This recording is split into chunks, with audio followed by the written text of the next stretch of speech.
અરે એમ કહેતો તો કે વાઘુજી હવે દારૂ પી આમ બધાને ધોકો લઈને ફરી વળો, પણ ના, હવે દારૂ પીને ધોકો લઈને ફરવું નહીં. આ શરૂઆત તો એને કરી હતી, પણ એન્ડ હવે હું લાયો. અને એટલે હાલ તાજામ નહીં જાવ ને એટલે ખોટું નહોતું થાય પછી. વાત સાચી છે. આમ તો મફુજીને કાયા થયેલા છે અને બધું સાઈડમાં પડ્યું રહે ને આપણા બે જોડે ઝઘડો આવશે બધો.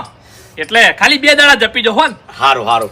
બાકી હેરેન તો એને બરોબર ના કરવા છે. પૂરે ના, ખરેખર કાકા વાઘુજી તમારું નામ છે? ઓએ તો મને બાટલી મળી છે, તમે આ ગલ્લામાં દારૂ વેકો? એ સાહેબ, હું આ ગલ્લામાં પાણીની માટલી નહીં એ 4 જણા જ હતા, બાકી બધા વિરોધમાં હતા અને કોઈને આ ધંધો કરવા દેવો નતો. હાચું ખોટું વાઘુજી? સાહેબ હાચું ખોટું લ્યા? હાચું હાચું હાચું એ, હાચું ખોટું? હાચું. હા. આખું ગામ વિરોધમાં હતું ને ઓય, લ્યા. ઓય, હા, ઓય. હતું ને?